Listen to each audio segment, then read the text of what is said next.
வணக்கம் ஃப்ரெண்ட்ஸ். இந்த வீடியோவில் லேப்டாப்பில் இருந்து பர்மனெண்ட்டாக டெலீட் ஆன ஃபைல்ஸை எப்படி ரெக்கவர் பண்ணி எடுக்கிறது அப்படிங்கிறத நீங்கள் தெரிஞ்சுக்க போகிறீங்க. ரெக்கவர் பண்ணி எடுக்கிறதுக்கு ஒரு சாஃப்ட்வேரோட ஹெல்ப் பார்த்திங்கன்னா நமக்கு தேவைப்படும். அந்த சாஃப்ட்வேரோட நேம் பார்த்திங்கன்னா ஆக்டிவ் பூட் சாஃப்ட்வேர். இந்த சாஃப்ட்வேரை எப்படி டவுன்லோட் பண்ணணும், எப்படி இன்ஸ்டால் பண்ணணும், எப்படி ஆக்டிவேஷன் பண்ணணும், எப்படி நம்முடைய பென்ட்ரைவில் பூட் பண்ணணும், இது எல்லாத்தையுமே பார்த்திங்கன்னா ஆல்ரெடி நான் ஒரு வீடியோவாக நம்முடைய சேனலில் பதிவு பண்ணி வச்சுருக்கிறேன். அந்த வீடியோவை பார்க்காதவங்க அந்த வீடியோவை போய் பார்த்துட்டு வாங்க. இப்போ பார்த்திங்கன்னா நான் ஆல்ரெடி ஆக்டிவ் பூட் சாஃப்ட்வேரை இந்த பென்ட்ரைவில் பூட் பண்ணி எடுத்துக்கிட்டேன்.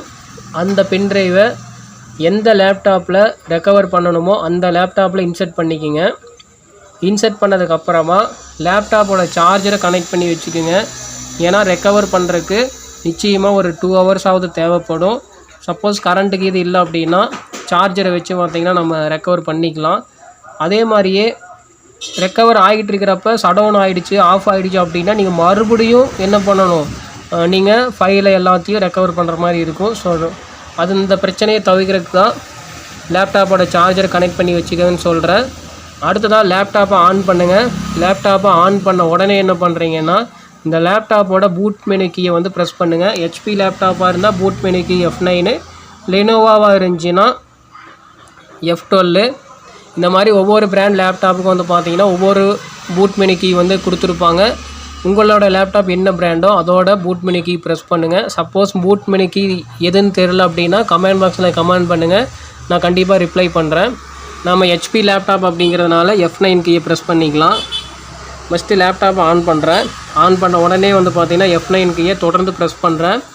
இந்த மாதிரி ப்ரெஸ் பண்ணிட்டே இருந்தீங்கன்னா உங்களுக்கு ஓஎஸ்குள்ளே போகாமல் என்ன ஆகும்னா இந்த பென்ட்ரைவோட ஆப்ஷனை செலக்ட் பண்ணுற இடத்துக்கு போகும். தொடர்ந்து ப்ரெஸ் பண்ணுங்கள். ப்ரெஸ் பண்ணிட்டே இருந்தீங்கன்னா இந்த மாதிரி ஒரு விண்டோ ஓப்பன் ஆகும். எந்த டிவைஸ்குள்ளே போயிட்டு உள்ளே வர விரும்புகிறீங்கன்னு கேட்கும். நான் பார்த்திங்கன்னா பென்ட்ரைவ் செலக்ட் பண்ணிக்கிறேன். நீங்கள் மாற்றி உங்களோட ஹார்ட் டிஸ்கை செலக்ட் பண்ணிட்டீங்கன்னா ஓஎஸ்குள்ளே போயிடும். இப்போ பார்த்திங்கன்னா என்னுடைய பென்ட்ரைவோட நேமை நான் செலக்ட் பண்ணுறேன். செலக்ட் பண்ண உடனே பார்த்திங்கன்னா ஆக்டிவ் பூட் சாஃப்ட்வேருக்குள்ளே பார்த்திங்கன்னா லோடிங் ஆகி உள்ளே வந்துடும். வெயிட் பண்ணுங்கள், பூட் ஆகிட்டு இருக்கு. அதாவது நம்முடைய பென்ட்ரைவில் இருக்கக்கூடிய ஆக்டிவ் பூட் சாஃப்ட்வேருக்குள்ளே போயிட்டுருக்கு. இந்த வீடியோவை ஃபுல்லாக பாருங்கள்.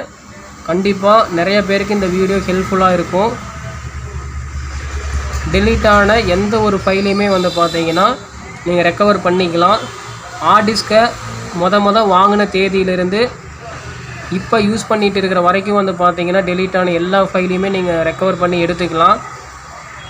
இந்த சாஃப்ட்வேரும் பார்த்திங்கன்னா ஃப்ரீ சாஃப்ட்வேர் தான், எந்த ஒரு காசும் கட்ட தேவையில்லை. அடுத்ததான் உங்களுக்கு இந்த மாதிரி ஒரு விண்டோ ஓப்பன் ஆகும். அதாவது எந்த லாங்குவேஜ் மூலமாக இந்த சாஃப்ட்வேரை நீங்கள் பயன்படுத்த விரும்புகிறீங்கன்னு கேட்டிருப்பாங்க. நீங்கள் எந்த ஒரு மாற்றத்தையும் பண்ண வேணாம், ஜஸ்ட்டு ஓகே மட்டும் ப்ரெஸ் பண்ணுங்கள். அடுத்ததாக சாஃப்ட்வேருக்குள்ளே வந்துருச்சு. இதான் பார்த்திங்கன்னா ஆக்டிவ் பூட் சாஃப்ட்வேரு. அடுத்ததாக நீங்கள் என்ன பண்ணுறீங்கன்னா இந்த இடத்துல பார்த்தீங்கன்னா ஆக்டிவ் பார்ட்டிஷன் ரெக்கவரி அப்படிங்கிற ஆப்ஷன் கொடுத்துருப்பாங்க. அந்த ஆப்ஷன் மேலே கிளிக் பண்ணிக்கோங்க. கிளிக் பண்ணிங்கன்னா அடுத்தது உங்களுக்கு நம்முடைய ஹார்ட் டிஸ்கோட நேமு, நம்ம என்னென்ன டிவைஸை எல்லாம் இந்த சிஸ்டத்தில் கனெக்ட் பண்ணியிருக்கிறோமோ அதோட எல்லா நேமும் உங்களுக்கு டிஸ்பிளே ஆகும். அதில் நம்முடைய பென்ட்ரைவ் நேமை நீங்கள் என்ன பண்ணுறீங்கன்னா செலக்ட் பண்ணி வச்சுக்கோங்க. சாரி, பென்ட்ரைவ் நேம் இல்லை, நம்முடைய ஹார்ட் டிஸ்கோட நேமை செலக்ட் பண்ணுங்கள். என்னுடைய ஹார்ட் டிஸ்கோட நேம் பார்த்தீங்கன்னா ஃபஸ்ட்டில் இருக்கிறத என்னுடைய hard disk name fixed disc NVMe Samsung அப்படிங்கிறது. அந்த ஹார்ட் டிஸ்க் மேலே செலக்ட் பண்ணிவிட்டு நீங்கள் என்ன பண்ணுறீங்கன்னா மேலே quick scan, super scan 2 option கொடுத்துருப்பாங்க. நீங்கள் குயிக் ஸ்கேன் யூஸ் பண்ணாதீங்க, சூப்பர் ஸ்கேன் யூஸ் பண்ணுங்கள். எதனால் அப்படின்னா குயிக் ஸ்கேன் யூஸ் பண்ணிங்கன்னா உங்களுக்கு கம்மியான டெலீட் ஆன ஃபைல்ஸை தான் காமிக்கும். சூப்பர் ஸ்கேன் கிளிக் பண்ணிங்கன்னா மட்டும்தான் எல்லா ஃபைலும் உங்களுக்கு டிஸ்பிளே ஆகும். அதனால் சூப்பர் ஸ்கேன் கொடுத்துக்குங்க. சூப்பர் ஸ்கேன் கொடுத்தீங்கன்னா மட்டும்தான் எல்லா ஃபைலுமே உங்களுக்கு டிஸ்பிளே ஆகும், டெலீட் ஆன எல்லா ஃபைலுமே. ஸோ அதனால் சூப்பர் ஸ்கேன் கொடுத்துக்குங்க.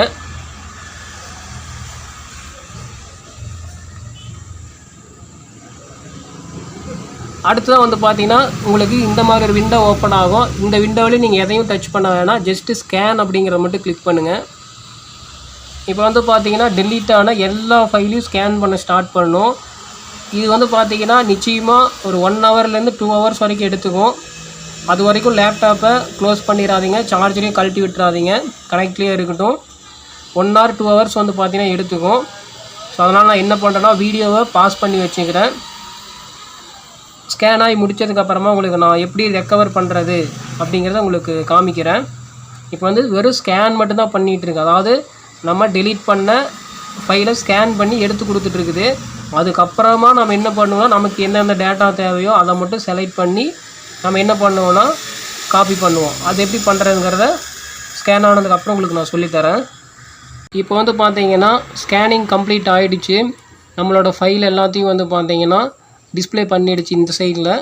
இப்போது நம்ம எந்த ஃபைலை ஃபோல்டரை வந்து பார்த்தீங்கன்னா ரெக்கவர் பண்ணணுமோ அதோட ஃபோல்டர் நேம் மேலே வந்து பார்த்தீங்கன்னா கிளிக் பண்ணிவிட்டு மேலே ரெக்கவர் அப்படிங்கிற ஆப்ஷன் கொடுத்துருப்பாங்க, அந்த ஆப்ஷனை கிளிக் பண்ணுங்கள். ரெக்கவர் பண்ணுறதுக்கு வந்து பார்த்தீங்கன்னா நமக்கு கண்டிப்பாக ஒரு பென்ட்ரைவோ ஒரு மெமரி கார்டோ அப்படி இல்லைனா வந்து பார்த்தீங்கன்னா ஒரு ஹார்ட் டிஸ்க்கும் தேவைப்படும். நீங்கள் வந்து பார்த்தீங்கன்னா ஒரு 32 GB வரைக்கும் நீங்கள் ரெக்கவர் பண்ணணும் அப்படின்னா பென்ட்ரைவ் யூஸ் பண்ணுங்கள். இதுவே வந்து பார்த்தீங்கன்னா ஒரு 100 GB 200 GBக்கு நீங்கள் ரெக்கவர் பண்ண வேண்டி இருந்துச்சுன்னா ஒரு எக்ஸ்டர்னல் ஹார்ட் டிஸ்க் வாங்கிட்டு அதில் காப்பி பண்ணுங்கள். நான் வந்து பார்த்தீங்கன்னா எக்ஸ்டர்னல் ஹார்ட் டிஸ்க் தான் யூஸ் பண்ண போகிறேன்.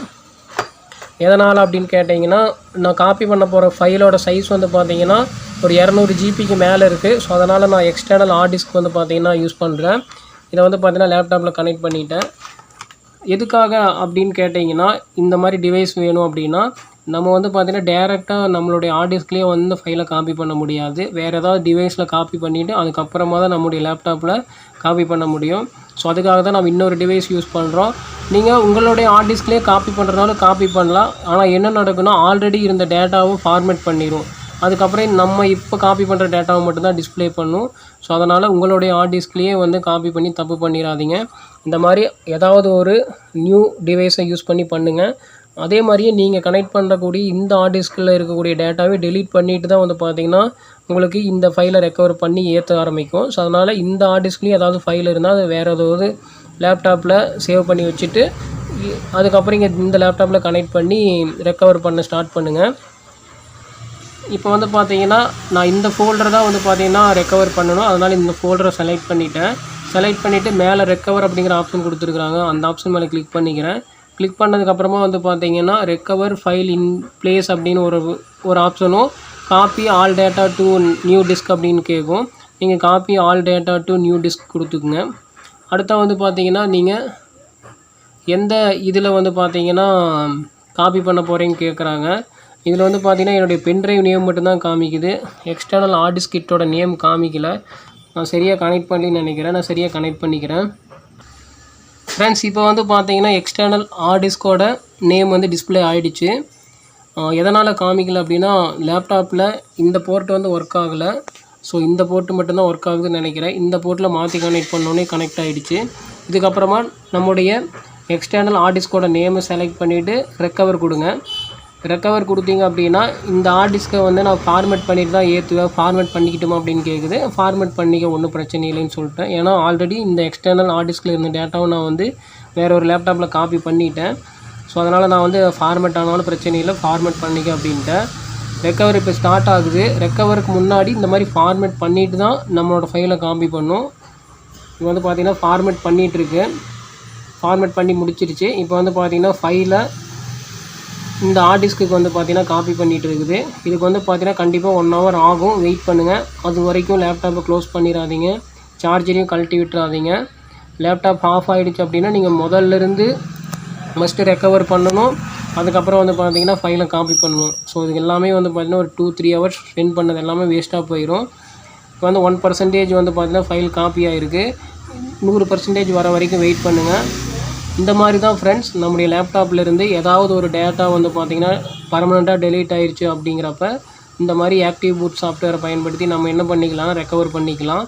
இந்த வீடியோ உங்களுக்கு பிடிச்சிருக்குன்னு நம்புகிறேன். நிறைய பேருக்கு பயனுள்ளதாக இருக்கும்னு நம்புகிறேன். இது போல் நிறைய வீடியோஸ் வந்து பார்த்தீங்கன்னா நம்முடைய சேனலில் தொடர்ந்து அப்லோட் ஆகிட்டு இருக்குது. தொடர்ந்து வாட்ச் பண்ணுங்கள், நம்முடைய சேனலுக்கு சப்போர்ட் பண்ணுங்கள். மறக்காமல் நம்முடைய சேனலை சப்ஸ்கிரைப் பண்ணி வச்சுங்க. இந்த மாதிரி உங்களுடைய ஹார்ட் டிஸ்கில் இந்த டேட்டா ஏதாவது டெலீட் ஆகிடுச்சு, அது வேணும் அப்படின்னு நினச்சிங்கன்னா என்னுடைய வாட்ஸ்அப் நம்பருக்கு கால் பண்ணுங்கள், நிச்சயமாக ஹெல்ப் பண்ணுறேன். Thank you friends.